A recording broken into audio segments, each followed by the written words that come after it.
Hello and welcome to the Cardiac Cats YouTube channel.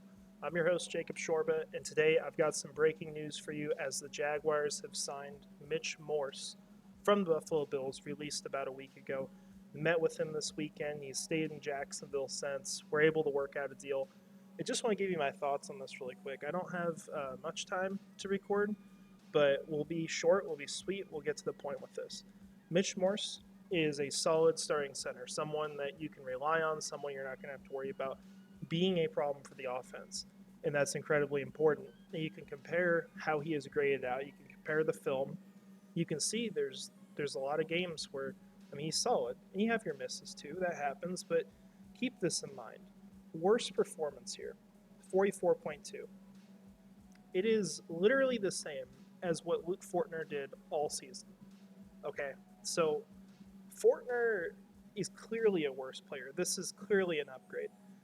But I do want to say that for what they're getting, they have to keep in mind that this is a mild improvement to the run game. And it will help both the left guard and the right guard to have Morse in there. They're not going to have to worry about taking on his assignments all the time. This is all really important stuff.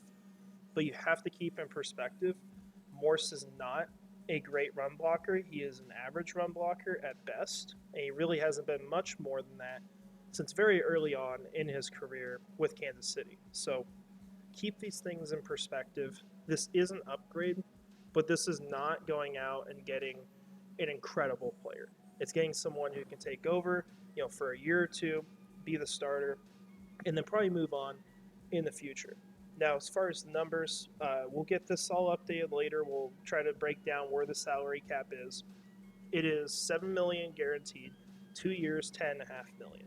So the way that works is that if they want to move on next year, they're probably going to have to trade him, because otherwise you're going to take on not only dead cap from signing bonus, but you're also taking on the guaranteed money. So you have to pay him $7 million for a year, instead of keeping him 2 years and paying him 3.5 for the last. Basically is the difference.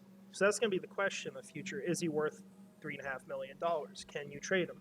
But obviously you're not expecting that. You sign this player, you're thinking he's going to be here for a while, and I expect that with him. Another tidbit you see here, he has worked with Doug Pearson, which I think is a little bit of an impact in this signing. So pretty cool to see, but I think it's a solid move for the Jaguars. Not necessarily, the absolute best option, right? But it is a solid option. It's a solid solution.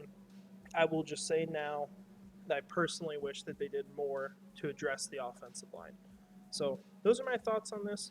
It's good to see them make a move there. I'm glad they at least did something. Keep your eyes on a few players today. Mike Onwenu might be one to watch. He is able to negotiate. The Jaguars have been linked to him. We haven't heard news with Cam Robinson yet. My suspicion is that they're potentially considering moving on, and they don't want to restructure or demand a pay cut until they know that he's the only option. And I think Onwenu is the one guy that makes sense in free agency for them to pursue. So keep your eyes on that. And then there's a lot of defensive players we could be looking at. Keep your eyes on Calvin Ridley as well. Could see a very incentive-laden deal to try to keep him in Jacksonville. You're also probably going to see negotiations take place for Gabe Davis. But we'll see how that all goes. Got about 3 hours until this starts from the time I'm recording this. Really excited for it. That's all I've got for you guys. Hope you have a great rest of your day.